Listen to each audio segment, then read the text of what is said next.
Welcome to It's Always Sunny in Hollywood. I'm your host, Red Drummers, and today we'll be talking about The Idiot Box and Freaks starring Alex Winter and Sinead O'Connor. Why don't you two introduce yourselves? All right, I am Lugia, and I've already strapped a bomb onto Patty's brain. My name is Patty, and holy shit, there's a bomb strapped to my brain. Yes, today we're going to be getting very, obscure, talking about getting into a lot of like old MTV-esque antics, I guess.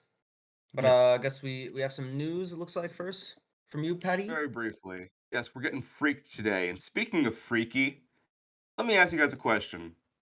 Have you ever wanted Sonic the Hedgehog, Steve from Minecraft, and Joker in the same place? Okay, Sonic Racing Cross Worlds is doing something not even Smash Brothers would do. They're throwing SpongeBob into the mix, because why the fuck not? That I saw. Yeah, I there think was they a also leak- have a Yakuza was character a in there leak- too. There was a leak a few days ago for the Sonic Racing Cross Worlds character roster, and they're going back to All Stars Racing Transform territory of why the fuck not? We're getting Hatsune Miku, Steve from Minecraft, SpongeBob, Joker, a Werehog. When's Danica Patrick Apparently- making a comeback? I have no idea, but you know what'd be really funny? Remember how for All Stars Racing Transformed they had Wreck-It Ralph and Danica Patrick? What if they combined that and they just had Jack Black as Steve from the Minecraft movie? Oh my god. Like a 3D model of Jack Black as Steve, like, I don't know, that'd be funny. And he'll just say like one-liners from the film, like when you do tricks off of ramps and shit. Was there any other games announced? Because I just remember, wasn't there like a state of play yesterday or something? There I mean, was. Switch Some sort of 2, Game the Awards Switch thing? came out. You're right, the Switch 2 came out, yeah. I think they announced Resident Evil 9. There's a How's new that look? I Scott didn't Pilgrim beat pay 'em up. attention. Oh, Deltarune. New Deltarune came out. Forgot that next chapter of that dropped. I have not played a video game in a while. Actually, that's not true. I played a video game like 2 days ago, but it was like some random indie game I had on my computer that I forgot about that I never played. But anyway, any other game news? I guess you guys want to jump into? I don't think Or so. any takes or opinions on? I just wanted to highlight the sheer weirdness of a SpongeBob Hatsune Miku Sonic crossover. I feel like Sonic and Hatsune Miku fit better than you'd think. I remember. Actually, yeah, because Yulala was in the other racing games, and she's kind of like Hatsune Miku, I guess. That's the game with Michael Jackson. Fuck, what's it called? Space Channel 5? Yep. Yeah. You guys ever play Space Channel 5? I did actually. A long time Really? ago. I did. So, Yeah, I did what like- is it, like a rhythm game? Yeah, it's just a rhythm game. Yeah, Michael Jackson shows up for a bit. He's kind of funny. Space Michael, actually. That's his official name. I guess I can use that as a segue. Speaking of Michael Jackson, this will make sense in a second. Actor George Wendt passed away recently. He died at the age of 76 due to cardiac arrest, unfortunately. He was probably best known for playing the role of Norm in Cheers. At least that's how I know of him. But the Michael Jackson connection comes in because he was in the music video for Black or White. Yeah, I've actually been watching Frasier recently. And I was planning on going back to Cheers, so it's a real shame that Norm passed away. You ever watch Cheers? Cheers is Lugia? I only Cheers know is- of it by name. Adventure Time made a few references to it, but I've never actually Right, seen the yeah, I show. remember that. I'd recommend it. I'd say it's like one of those like first like classic sitcoms that was just written by a bunch of like really smart like film buffs. So like like The Simpsons, it was kind of like that, where like a writing staff of just like a bunch of really smart film buffs. And I think the whole idea behind Cheers is they kind of wanted to take like those old kind of like classic Cary Grant movies, like and stuff like His Girl Friday, and put it in the context of a TV show. It's up there with like the best you can ask from like a straightforward classic sitcom. I can get behind that. So I remember my parents showed me Cheers when I was in elementary school, and we watched that a lot for a few years. Never finished it, though, Yeah. even though we do own basically the entire series on DVD. This is all just a roundabout way of saying Cheers is a great show, and rest in peace, George Wendt. Anyway, so Idiot Box is, I would probably call it the most MTV show that ever existed. So it was created by Alex Winter, the star of Bill and Ted. It was also created by Tom Stern and Tim Burns, who were the directors and writers of Bill and Ted. So basically, it's a sketch show made by the guys who made Bill and Ted. So initially they were hired to make like a half-hour sketch comedy show for the network, but it didn't really. So in what I sent you guys, this isn't how it was formatted, but technically the Idiot Box was a half-hour block, but there's only like 10 minutes worth of sketches. So basically what they would do is in between each sketch there would be a music video. So basically, they kind of do what Beavis and Butthead did, where like there'd be the actual episode, but then in between there'd be music videos. That's just kind of how MTV rolled back in '91. I think like the most obvious one was like the Sinead O'Connor episode, where I'm pretty sure all the music videos in between were going to be Sinead O'Connor songs. Yeah, so this show was heavily inspired by Mad Magazine and Monty Python's Flying Circus. Yeah, they want to go into absurdism and slapstick compared to some of the other sketch shows at the time, which were much more dry, cynical, and verbal. They decide here. I mean, this one's still pretty cynical, but they wanted it to go much more of like a wacky, cartoony direction, just in live action. When discussing it, I was thinking we could just go through kind of like, I guess, the format of the show and sort of the recurring sketches, because of the series actually does have a bunch of recurring sketches, and not a lot of them are one-offs. So Most of them have like 2 or 3 like episodes. to start off, every episode of the show starts off with Alex Winter talking directly to the camera, being like, "Hey, I'm Alex Winter. Welcome to the Idiot Box." And then something's happening to him. He's either like put in a contraption, or he's talking to someone. He's getting chased. It usually involves him getting horrifically brutalized. And then at the end of the episode, we see and it's kind of like left off on a cliffhanger. And then at the end of the episode, we get kind of a resolution to the cliffhanger. One episode I think has him getting like beat up by Sinead O'Connor. One of them has him getting like a bomb strapped to his head, and then at the end of the episode we see what happens to his head, because it gets exploded and then like his head goes flying. They give the remote to a monkey, then he tries to Yeah, get it back. chimpanzee. Yeah, so it's all like kind of wacky stuff like that. And yeah, I think it's like a pretty creative way to bookend it. I think like the most fun part of the series, like this is a very like this is honestly such like a dumb bit it does, but I don't know, for some reason it had me fucking dying. Every episode of the Idiot Box ends with this AI, like computer generated Voltar character named Voltar. He's meant to be like a parody of Max Headroom, but like it's basically just this robot in like a text to speech voice saying, "Thank you for watching the Idiot Box. Anyway, let's look back at some of the highlights of this episode," and it's just him summarizing the whole episode. Every It's now just and him then, saying- though, he'd give his opinion on certain things, but what's funny about those parts is that it's completely different to what the subtitles say. So he's like going Yeah. off script momentarily, like he's actually self-aware. Yeah. Also, I think it's funny. Sometimes they'll like, I think this happened like one episode, but like they cut back to like one of the clips, and like the clip wasn't actually like in the episode. It was like a slightly different like variation, or it was like it almost showed like what happened after that sketch ended, and it was like kind of funny. So it was like there's like a lot of these like hidden jokes throughout that like it kind of cracked me up, just because I was like, huh. It's kind of funny that this is the only running gag that like is in every single episode. By the way, every episode just has this robot telling you the plot, just re-explaining the episode that you just saw. He's just summarizing every sketch you already watched, and it's just kind of funny. To go to the recurring bits, my favorite one is probably Eddie, the flying gimp from outer space. Honestly, same I also- here. Because they do some pretty funny stuff with that, and the way it ends too is just kind of well, it's shocking for one, but also humorous at the same time.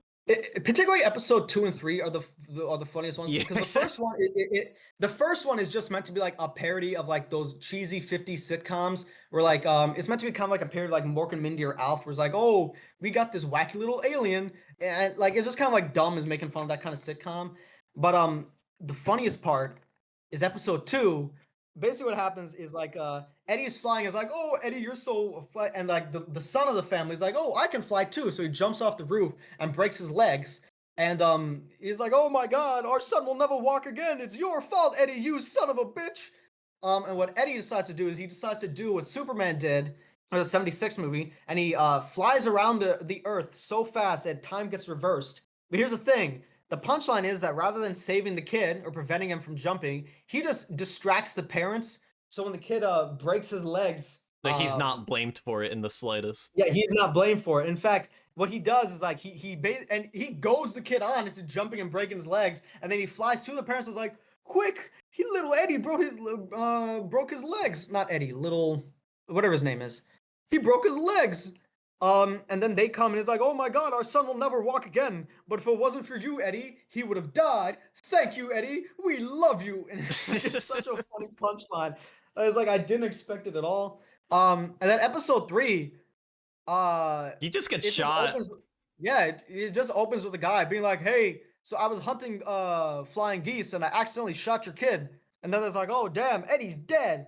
man, that sucks. And then they just like move on. It was like, what the fuck? I It's so yeah. guess Eddie never really mattered to them in the grand scheme of things. It's just so unexpected. I was like, oh wow, that's like, yeah. That Lockjaw. one was by far like the highlight of the whole show to me. I also kind of enjoyed the Huggins family. I think that's the name of it. Yeah, yeah. That They're one only apparently got the 80s like 2 sitcom. shorts, but the first one is like so fucking crazy. It's like, son, did you just siphon the blood out of my dog? Yeah, come here, you. And they just hug. Like it's supposed to be Yeah, and wholesome or something. yeah, and the other ones are just about like the dad being an alcoholic that beats his kids. It was like, what the hell? Like, I guess like it's kind of a tired joke now. There's like, oh, haha, the dad's the alcoholic in these classic sitcoms. But like, remember, this came out in '91, and this is a parody of '80s sitcoms. It's like this is probably like the first time someone's ever made that joke about like, huh, what if the dad in like Full House was just an alcoholic? Another one I liked was Lockjaw. He was the cop that stepped on the rusty nail.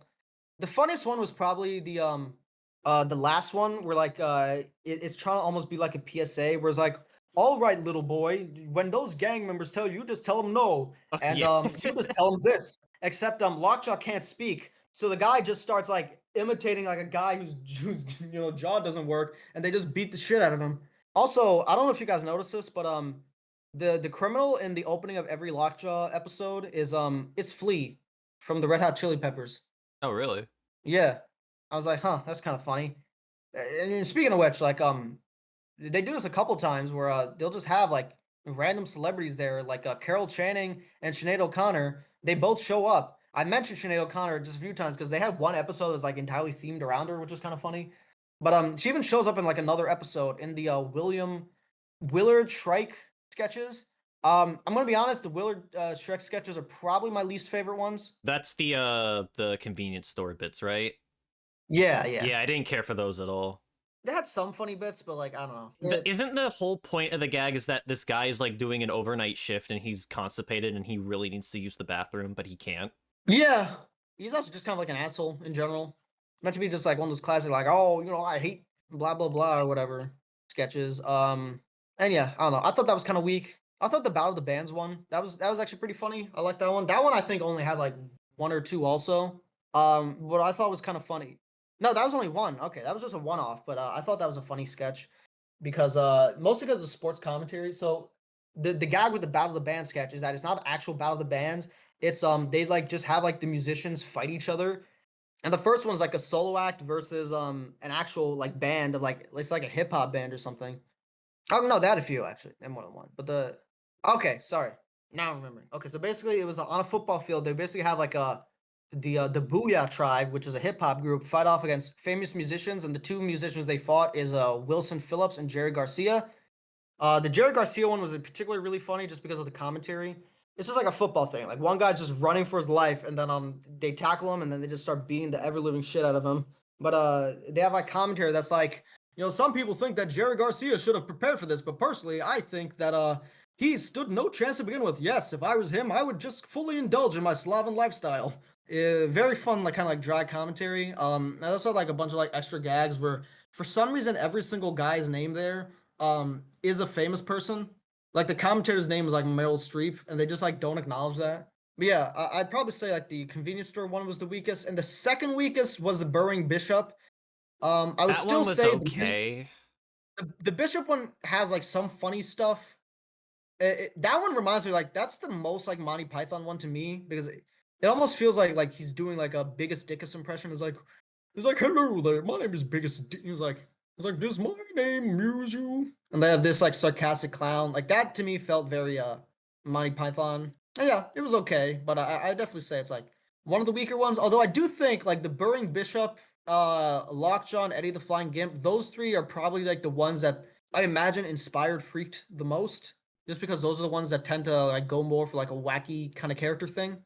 But yeah, all these people who made the show, I'd say like one of the best part of the show is like you can tell everyone here is like very passionate, and you can tell they have like very like out there ideas, but don't really have the budget. Like I'd probably say one of the best parts of the 8 box is the opening credits with this like insane fucking stop motion shit. Like Freaked opens with a similar kind of stop motion like title sequence, but I think the Idiot Boxes one is even better. I don't know if you agree. I agree because the one in Freaked should have came with an epilepsy warning. There are so many flashing colors in that opening. Like, it hurt to look at. Yeah, it's a cool little kind of like cult series that I'm glad I came across. All these guys are very passionate. In fact, we all saw it by just straight up going on the creator of the show's website because they just have the whole series uploaded because they're like, hey, MTV would not let us release a DVD, so fuck it, we're just gonna upload it for free so anyone can watch it. I think that's pretty cool. Also, apparently, Kurt Cobain was a big fan of the show. I mean, when you have a bunch of talent behind this like wacky project, you think Yeah, maybe also he'd came out in also want to be a 91, which part of is it too. he probably would have if the show, ever continued. I Yeah, imagine they he never made a probably be sequel or down for a anything, show right? though. It's just this one, 6 episodes. That's it. Yeah, basically, like I think that they got the option is either continue the show or make Freaked, and they're like, they opted to make Freaked instead. And Okay. yeah. So while we're on that, let's talk about Freaked. So this one, all three of us has seen. Oh, also, fun fact. I don't know if you noticed this, Lugia. At the start of Freaked, the first thing the newscaster says is the flying gimp has been destroyed, Oh, and really? that people Okay. can safely So I return to their saw I homes. saw Freaked before the idiot box, so I didn't catch on to that. Oh, okay, okay, yeah. But yeah, they're referencing Eddie getting destroyed. So Freaked is a 1993 black comedy, directed by Tom Sturm and Alex Winter. Again, they're the people behind Bill and Ted. Although from what I understand, Alex Winter was much more hands-on with this one than he was with Bill and Ted because he co-directed it. It's kind of funny that looking at Alex Winter's filmography because it's just a bunch of these weird experimental stuff. And also Ben 10, Race Against Time, and Ben 10, Alien Swarm, Also, isn't and Keanu Reeves in Squash the this? movie. He is in this, yeah. He plays the dog guy. So you never actually like see his face. He's in full makeup the entire movie. Right. But I don't yeah. even think he's credited too, but he is in there. It's a real Bill and Yeah, Ted but anyway, reunion. Freaked was in many ways meant to be a direct follow-up to the Idiot Box. They very intentionally tried to keep this sort of same brand of surreal humor just with a higher budget. So in a way, you can sort of view it the way Police Squad was to the Naked Guns. Police Squad was like a TV show made before the Naked Gun, and then after it got canceled after 6 episodes, they made the Naked Gun movie. So basically the exact same situation here. So initially, this movie was conceived as a low-budget horror film featuring the band the Butthole Surfers, but it went through a bunch of rewrites and eventually developed into a black comedy set within a freak show. So and after several poor test screenings, change in the studio executives who then found the film too weird, the film was pulled from wide distribution except for Australia and Japan for some reason. So yeah, this movie only played in 2 screens in the United States, which is explains why it made only $29,000. That sounds like an absolute death sentence. Despite it, it's gained a cult following. The film was originally developed under the working title of Hideous Mutant Freaks, Freaks spelled EEKZ. It was conceived around the time Winter and Stern directed the 1988 movie Barbecue Movie, which I have not seen, and but that is apparently a 12-minute, an 11-minute basically parody sketch of Texas Chainsaw Massacre, and it stars the Butthole Surfers. So I guess that's where the idea came from. So I guess it initially started off as a follow-up to this parody sketch they came up with, but then they got a sketch show, and then they're like, let's more expand it to be more like the sketch show we just made. The idea was what if like beach blanket bingo met the Evil Dead? Just kind of funny because I think this predated Evil Dead 2. Did it? When did Evil Dead 2 come out? Oh, 87. Okay, never mind. No, that means it came. Everything these guys did came out after Evil Dead 2, which okay, that makes sense. So it just seems like these guys were big fans of Evil Dead 2, and they were trying to sort of do a kind of like fucked up, violent slapstick. They're trying to like recreate that sort of fucked up, violent slapstick. Yeah, I'd say they succeeded. But yeah, the makeup effects requirements for the film were so substantial, and the lead time before film was so short. The makeup effects character for the film was designed and created by 3 different companies. Kind of funny because it all comes together like really well in my opinion. Like I did not know 3 different companies, I guess, did the makeup on this. But yeah. I think when you're working with something that's supposed to be like abnormal, it'd be a lot less obvious that 3 different companies were working on it with all the disproportioned limbs and faces. Like, it's not really supposed to be like a coherent style.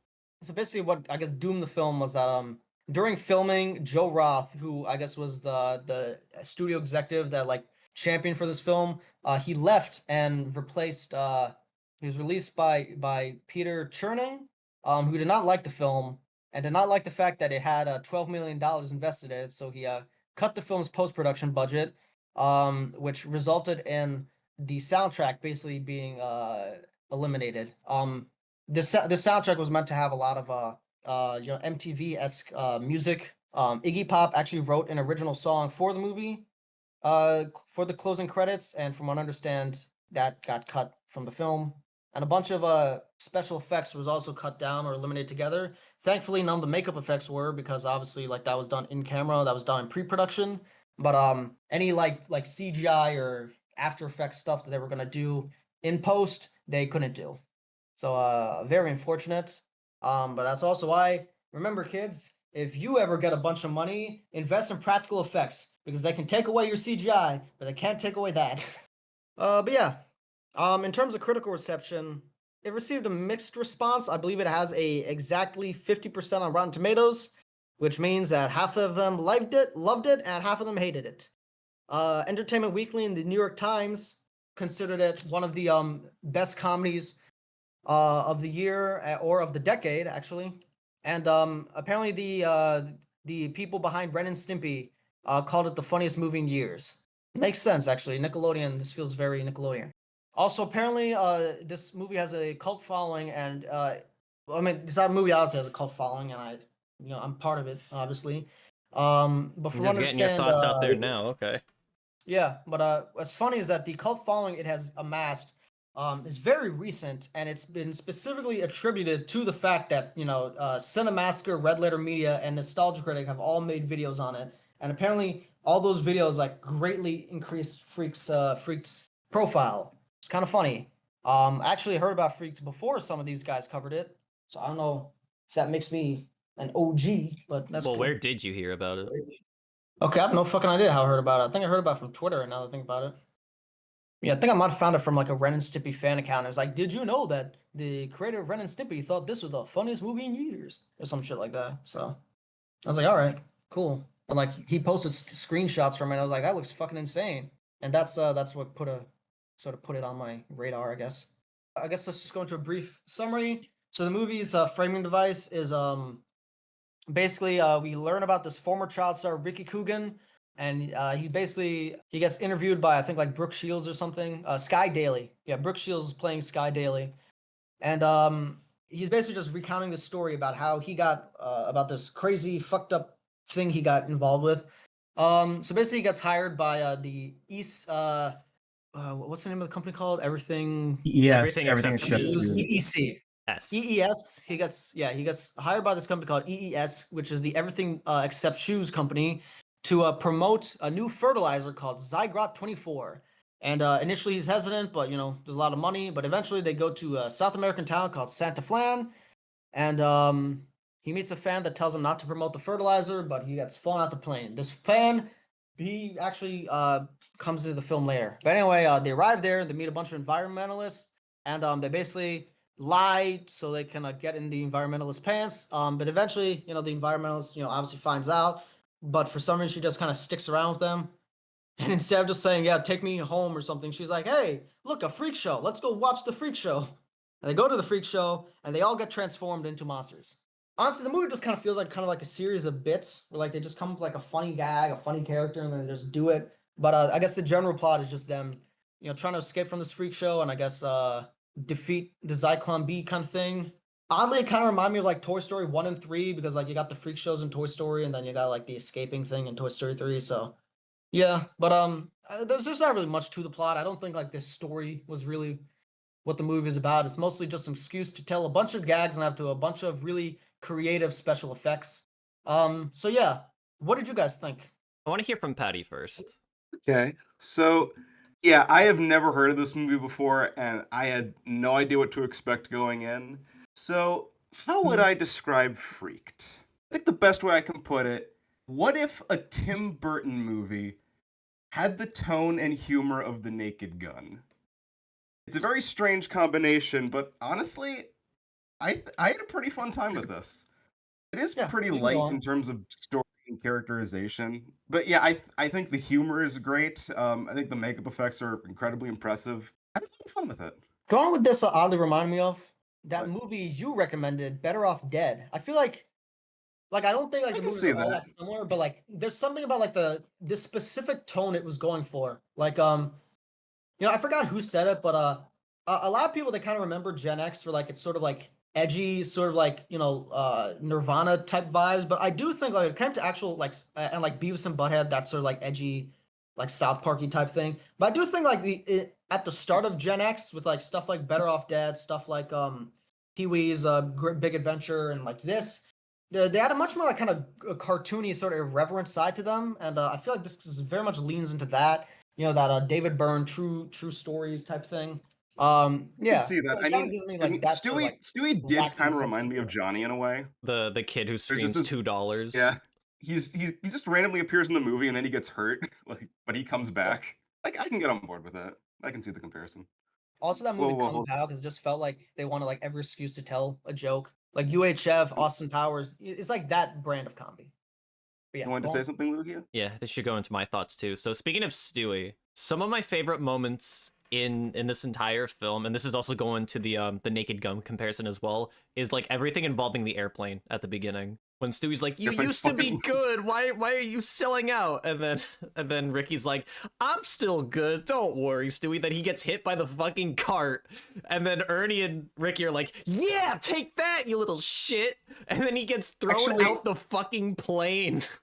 that Stewie opening the door and the guy in the opening- wheelchair falling out are the one clip of this movie I have seen circulated. And I was like, holy shit, that's where it came from? There's that. That shit had me fucking die. It especially had me dying because like the stewardess just walks up and closes the door like it's nothing. I was like, I also There's love the that. Like, gag that immediately extra after. Yeah, there's also like after that scene, there's an establishing shot of them landing, and then you see the plane crash afterwards, and then it just cuts to them standing it over doesn't looking at the crash, plane it and be just like, fucking that was explodes. glad that wasn't our flight. It didn't even hit the tarmac. It just blew up right before him. But I That- love the gag. I love the gag between him falling out the plane and the plane blowing up. I love when it's on the plane and there's just a guy with TNT and the stewardess is like, "Let me take that for you, sir," and just stows it away in the luggage. So yeah, those scenes were fucking comedy gold. I didn't really care for this movie overall though. Really? That's Yeah. surprising. But like those few nuggets though, like sold the movie for me. Everything else, I just didn't really care for all that much. I mean, the practical effects are great, but it's a lot of just like Especially the general stop gross motion. out. Yeah. Outside of that, it kind of just feels like the most 90s movie you've ever seen. I don't know. I thought just a lot of like the visual gags are kind of funny. Like honestly, like when they're all given the dramatic fucking flat backstories, I fucking died when they they cut to the hammer, and then his dramatic turns flashback is into- that he used to be a wrench. I was like, oh my It turns fucking into a God, hammer. like, I don't know. Saddest shit I've ever seen. All their backstories are honestly just kind of funny to me because like they're all just like these sort of comical things. It kind of reminded me of remember that Simpson episode Homer at Bat? I kind of remember of like that where in the last act of Homer at Bat they show all these athletes like befall like horrible misfortune. It kind of reminded me of that in a way.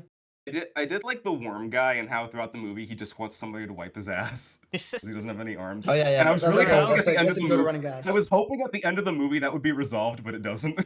Actually, going back to things I I thought liked, it was really every now and then they'll like, since most of the movie is basically just a story being told to Brooke Shields' character, like in an interview, you have Ricky like covered in a silhouette, and it's supposed to be like his like freak form, but that's a complete fake out because when they turn the lights on, he's just back to normal again. That was a pretty And there's clever a yeah, gag. it's a behind him. cactus. Yeah. Yeah, it was a cactus behind him. However, though, near the end of the movie, Stewie gets injected with the freak juice and becomes like a monster. He doesn't get cured for whatever reason. Why not? It's really funny. They have like half of them get cured and half of them just don't get cured. The worm guy, the dog guy, and Stewie just don't get cured, but everyone else does, and it's like that's kind of funny. Do they just prefer They don't explain it. their new form? No, I mean obviously the worm guy doesn't because he's can't wipe his ass. I remember in the climax they showed like some of them got sprayed with something and some of them didn't. So I think it's just that like some of them just got lucky and some didn't. It's just kind of like them's the breaks, I guess. Also, the main villain, Elijah, he's obviously evil and he's like doing all this for monetary gain. However, he does care about the environment though, because like when The they're puppet gag was hilarious to me. yeah, when the freaks were like making their escape and then a cup falls, like Elijah just like turns to the camera and he says, styrofoam cup. The way he said that was fucking golden. Bad for the environment. Like, yeah, this movie has a bunch of like just really great moments out of context. I'd say it's worth this it movie like is like just for the laughs.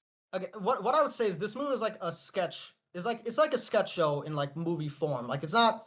It doesn't really have a Basically. story. It's very hit or miss, but like it's just very fun. When it creative. hits, man, One it of my fucking favorite hits. gags. Yeah, one of my favorite gags is I just think it's really funny how like the board of directors, all their hands are like tied to strings and like the guy's just kind of controlling them. Like that's like it's a very like blink and you miss sort of gag, but like that kind of cracked me up. The puppet in general, like that guy who's like whose face is just a sock puppet was kind of hilarious to me, especially when like his sock gets removed and everyone just starts booing him.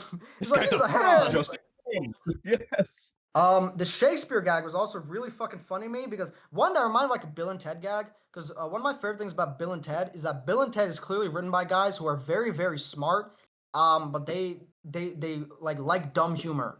They'd be like making all these like deep cut historical references, but they'll be like doing it in like such a dumb way, and that's hilarious to me. The Shakespeare gag to me felt like the most Bill and Ted because it had a guy that was like he's just speaking Shakespeare, but they're like, for the people in the audience who do not understand this high English, we have subtitles. And the thing is, like, what the subtitles are saying are true, but it's just so funny to see Shakespeare like reduced to something so blunt. Where like you have like this beautiful prose, and the subtitles are saying, "I am very ugly. I cannot get laid."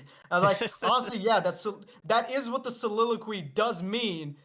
But like, it's just kind of funny seeing like all this beautiful text reduced to that. Like, I don't know, that's hilarious to me. You know You know? the increasingly verbose meme? This is the inverse of that. Decreasingly Yeah. verbose. Yeah, and it's like funny in almost like a satirical sense because like it's kind of like it's like if a guy being like I am Ozymandias, King of Kings, and it's like giving us like great like poetic speech and it's just something dumb. I don't know. But yeah, especially the climax though. The stop motion shit in the climax was like fucking insane. Like that transformation where like the dude turned into the shoe with the tongue. I was like, how the fuck?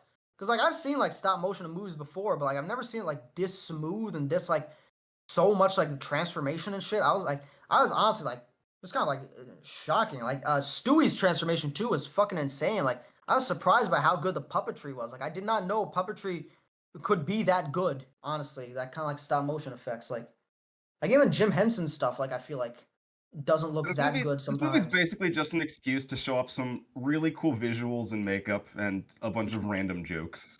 Yeah, a bunch of like creative like visual gags. Like it feels like someone just like scribbled a bunch of these visual jokes inside like a notepad, and rather than making it into like an underground comic, he was like, let's just make it live action. And yeah, it's pretty good. I have one more incredibly random thing I just wanted to say. So, Mr. T is in this movie. Was not Yes. expecting that. He plays the bearded lady, and when he's explaining his backstory, he says, "This is who I am. This is me." And 24 years later, The Greatest Showman released with a bearded lady singing a song called "This Is Me." Did they know? Just thought I'd mention that. Maybe, I don't know. It's like this movie said 3 words with this specific character. That movie said 3 words with a character that is also specifically like that. And 20th Century Fox distributed both movies. Coincidence? But yeah, I would don't know. recommend it. Even like, even if it's not like a really like structurally sound movie, it moves so fast that like, even when like a joke doesn't land, there's gonna be a good joke like right after. Also a So pretty like, short movie. It's like, what, an hour 20? Yeah. Not even? it's not even an hour 20. The hour 20 is the extended like European cut, which that's the one I sent you guys. But like, there is technically like a cut of the movie that's even shorter. You guys got Yeah, any it's final thoughts you want to get out? pretty fun overall. Again, I Yeah. didn't really care for it like Lugia. that much compared to you guys. However, there are definitely some big takeaways against some of the scenes I've mentioned earlier, like on the airplane, Elijah and his little dichotomy with like profits, but also being environmentally friendly. Cup. Yeah, none of us think it's perfect, but I think we all agree like it's at least worth a watch. Yeah, you'll definitely I'd say get that. something out of it, but your mileage will vary. Especially Yeah. with friends who have Um, no fucking idea this movie even exists. That'd be pretty fun. Honestly, actually, you know what? If you watch it, maybe you should watch it with a bunch of friends just who have absolutely no fucking idea what they're getting into. That might make it more fun. Who knows? We saw it on our own because but no, it might be more fun as a group. I feel like this might be one of those movies because like just everyone being shocked together at like all the absurd shit. So yeah. Lugia, how did you like it compared to the Idiot Box? On the whole, I think I preferred the Idiot Box more, but there's also a little bit of give and take, because the Idiot Box also had some gags that I wasn't really too interested in. Again, the supermarket one, like I didn't care for that one at all. But Yeah. I think in terms of like consistency, I prefer the Idiot Box because I think that had me laughing more. But when Freaked had me laughing, it had me laughing out loud. Again, it's a little give and take. Some strengths, some weaknesses in both these viewing experiences. But like, I don't feel like my time was wasted with any of them. But I think overall, I think I prefer the Idiot Box. Yeah. And even if your time is wasted, in total, like Idiot Box is only like an hour long, and this is only like an hour 20 minutes. So It's So, not yeah, asking that for much it's not a time. huge it's not a huge time Even if it's sink. a- It's only an hour. even for if it's a each. waste of time, combined, they're like the length of a normal movie. So like, you're not wasting that much time. And if you watch one, Besides, you'll know if you like the other. you'll at the very least get a few good laughs. And if you don't, well, you just don't have a soul. All right. Whose turn is it to recommend? It is Oh yeah. Lugia's Also, if you turn. like, actually, wait. Usually we give recommendations. If you like Freaks, definitely check out everything Alex Winter and Tom Stern have done before. So the Bill and Ted movies. Also check out some of Tim Burton's stuff, like He also brought up the Naked Gun a lot, so Naked Better Gun as Off well. yeah. Dead. So Yeah. Naked Gun, Better Off Dead, Tim Burton movies, particularly his early stuff like Beetlejuice and Pee Wee, and maybe check out Monkey Bone. I don't know. I know Monkey Bone is a very mixed reception. I'd say Monkey Bone is a much more mixed reception here than it does than Freak does, but still might be worth a watch. Anyway, Yes, Lugia. Okay, so I had no fucking idea what to do for this next episode. So I just consulted my phone because I have some movies bookmarked that I just have tabs open of for like no fucking reason. So this is going to be a very strange shift and probably not a very good one. But regardless, Oh. next week we're going to be talking about, dude, where's my car? we're going Oh. from one end of the '90s to the other end of the '90s, I guess. I literally had nothing else. Have you guys even seen it All before? right. Because I haven't. No. Only by name. I've heard of it, but I haven't seen it. I've seen Okay. like a handful of clips from it, but that's it. And now a summary from Zoltar from Voltar.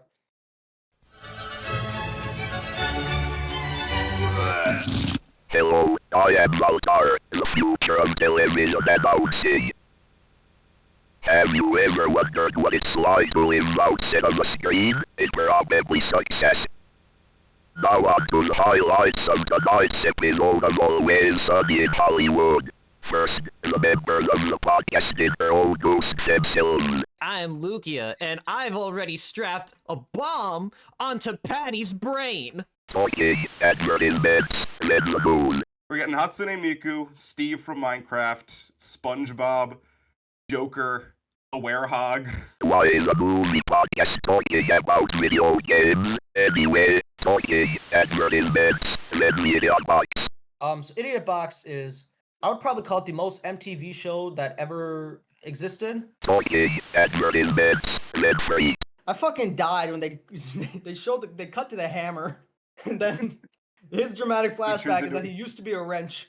I was like, oh my. It turns fucking into a God, hammer. like, I don't know. Saddest shit I've ever seen. Talking advertisements, then the next movie recommendation.